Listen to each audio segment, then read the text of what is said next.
Not all watts are created equal. Yes, I'll go on record right now. I will go on record right now and say that I think this speaker is actually... Today's video will be about giving you a 2-week update on these TAD CR1TXs. I've been playing music with these speakers for the last 2 weeks. As of late, if you have been watching my short videos, you should know that I've been playing with Soulution's latest Baby 331 integrated with an MSRP of $34,975 and the optional DAC upgrade, which bumps up the price to around $43,000 USD. An incredible integrated. But anyway, today I want to focus on the CR1TXs. Many of you have been emailing me, asking me my opinion on this Japanese loudspeaker. And of course, if you remember, if you have been following my channel, you should know by now that I was in front of this speaker at the Florida Audio Show approximately 2.5. Yes, I'll go on record right now. I will go on record right now and say that I think this speaker is actually better than the bigger sibling, the R1. This is one man's point of view. Okay, you may disagree, which is fine. But when I sat in that room, in that ballroom in Tampa, I had a private audition of these two speakers sitting next to each other, fully set up with TAD electronics. Okay, they were in their full glory. And when I went back and forth between them that same night with no one in the room, there was no audience. Okay, it was just me, the distributor, and maybe 2 or 3 other people. I personally thought this is the better loudspeaker. I think the bigger one, the R1, requires a larger space, which I unfortunately do not have. My room probably cannot accommodate that huge speaker, although you might be thinking, well, what the hell am I doing with the Martins behind the speaker, which are also very tall. They are tall, but they're not as thick, as wide. They do not have the same girth as the R1 TAD speakers, okay? So I communicated with the former distributor. I told them my sentiments about the CR1TX. I personally feel it's the easier speaker to live with. Okay, but anyhow, a few days ago, I actually decided to put the critical mass footers that you are seeing under the speaker. These have been settling right now for the past week or so. And I gotta tell you, the change has been beyond transformational with these footers. If you have never attempted to use these footers on a TAD loudspeaker, you are making a huge mistake. I encourage you to get out there and find them. As a matter of fact, it's not that hard to find them. If you go to my website, jaysaudiolab.com, you will see I have different options of these critical mass footers, which I think do a positive improvement on any loudspeaker. But anyway, just to give you some context as to what changed when I inserted these footers. The soundstage opened up tremendously. I also felt, the biggest thing I felt was that the mid-range and the tweeter actually became easier to listen to. It actually didn't really punish me when I cranked up the volume. Now, a lot has been said about the speaker being on the brighter side of the spectrum. There are some reviews online, conversations about that, and I am not going to say I disagree. But I will tell you, when I inserted these footers, that completely went away. The speaker was never bright again.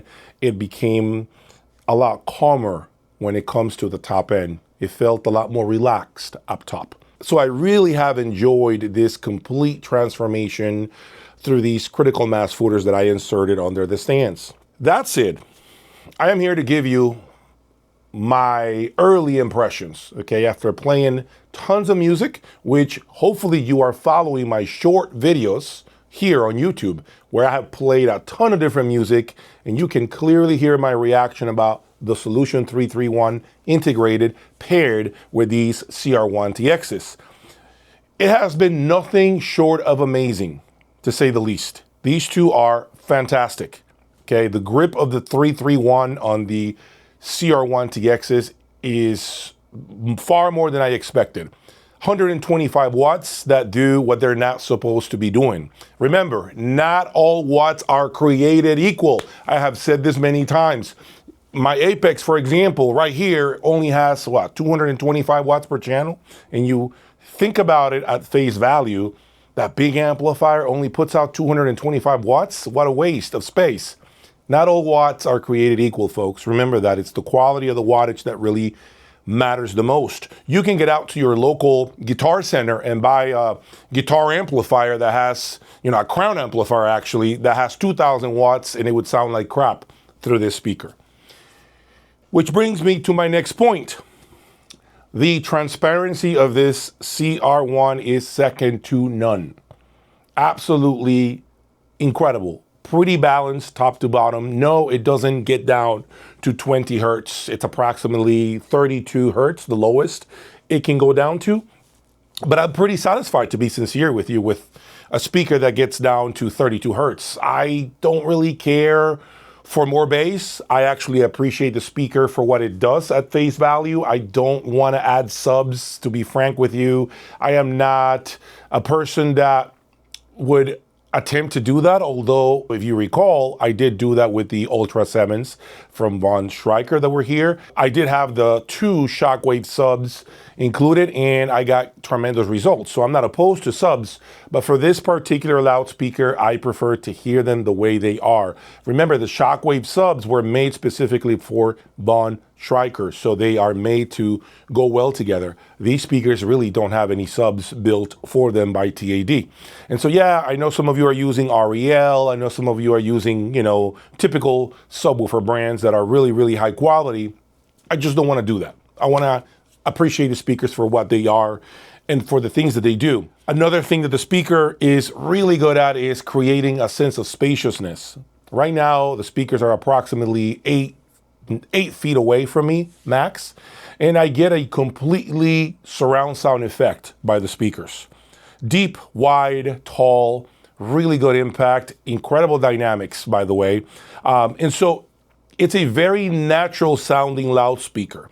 Let me just say this, if you're used to speakers that are very clean, very clear sounding, the speaker is not going to do any of that for you.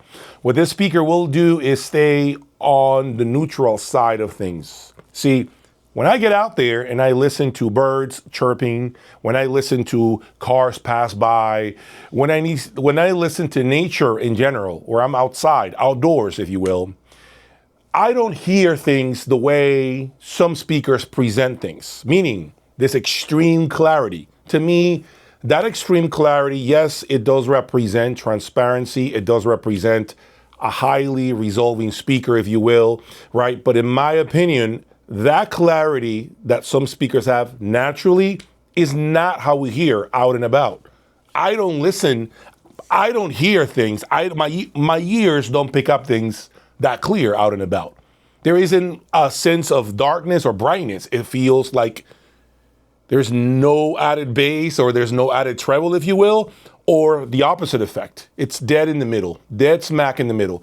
This is exactly what these speakers do. They're dead smack in the middle, extremely neutral. So when I added the Soulution 331, which is a clean, clear sounding integrated, the speakers became clean and clear sounding, right? So this is what I'm saying. This is a perfect definition of a speaker that's very, very neutral.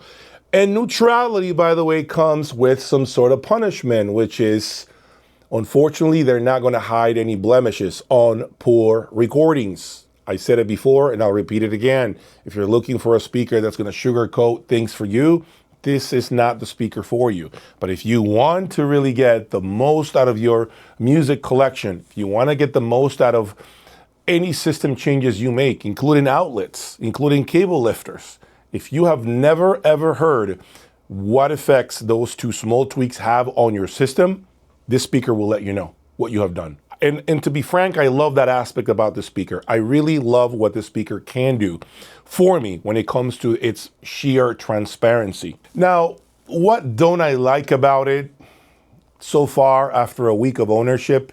I would say that one of the biggest knocks about the speaker so far is the fact that it's just not going to allow you to probably have a lot of room for flexibility. Like, I don't see these speakers pair with a 25 watt Class A amplifier from Past Labs. For example, an XA25. Like, I don't see you being able to use this type of amplification on this speaker. I also think that this speaker needs to be bi-amplified. In my opinion, that's the best way to get the most out of the speaker. And it will pay you dividends, which means it is an added expense. And very few of you want to embark on buying 2 stereo amplifiers to bi-amplify, or perhaps 4 monoblocks to bi-amplify. It's an added expense that you have to factor in when you purchase these speakers. Speaking of purchasing these speakers, at an MSRP now of $95,000, which includes the stands, that's a lot of money, a lot of coin to ask for this Japanese loudspeaker. And it's a lot of money when you consider the competition that this speaker is up against. As a matter of fact, I'm going to give you 3 options, 3 loudspeakers that you can probably buy for this kind of money and probably be just as satisfied. Number 1, Wilson Audio Alexia V. Number 2, Magico S5 MK3. Number 3, a Martin Mingus. Those speakers would really bring it to this stand mount from TAD. Now, I understand TAD has a huge cult following. And one of the reasons why that is because everything about this speaker is premium. The wood, the construction of the speaker, as you're seeing on your screen right now, everything about this speaker screams top quality from Japan. And you know what that means. Japanese people really take pride in what they build. And this speaker here is no exception to the rule. So there are no shortcuts here. There is nothing cheap about this loudspeaker. In my opinion, it is a well-made speaker. But this brings me to the big question. After 1 week of ownership, is this speaker worth the asking price? It depends on who you're asking. If you're asking for someone who's counting all their nickels and dimes in the center console of their automobile, this is too expensive for you. You're always going to find something wrong with it. You're always going to be arguing that it is too expensive. Certainly not a speaker for a person that's going to be checking their bank account every minute to make sure they haven't overdrafted any money. However, those of you that are comfortable in life, that have the blessing to be okay financially speaking, and that want to have a loudspeaker that can show you every single thing, good or bad, about your current system, all the system combinations you put together, all the cabling you're using, even your power, whether you have good clean power or just filthy power. This speaker is a delightful speaker to live with. I would have 0 problems living with this TAD loudspeaker because I really enjoy the journey. This speaker is about the journey. It's never about the destination. Okay, some speakers are about the destination. They took you from point A to point B and you didn't have a ride from point A to point B. It skipped all of that journey, right? This speaker will make you or force you to be part of the journey, be part of the pain points, be part of the struggles, as well as those moments that are rewarding because you may have found a component that works quite well with it. Amplification being one of the most crucial things about it, but it doesn't even end there. It continues with preamplifiers, the right cabling, of course, and in my personal humble opinion, the footers that I am using today have certainly made a positive improvement on this particular loudspeaker throughout the last 14 days or so. That is my quick 1 week update. I am going to continue to grind here. I'm going to continue to work them, listen to them, wait for the footers to finally settle in, and maybe even begin to make some adjustments. I may even begin to try and compare the Wadax player against the Cascade DAC through these speakers because, let's be honest, I keep saying the word transparency when it comes to these speakers. So I think it's a good experiment for me to do an A and B comparison of the Wadax player versus the Cascade from MSB and see what kind of findings, what kind of results I get. Don't forget to check out my website, jasaudiolab.com, for more ultra high-end gear. I will talk to you soon. Peace.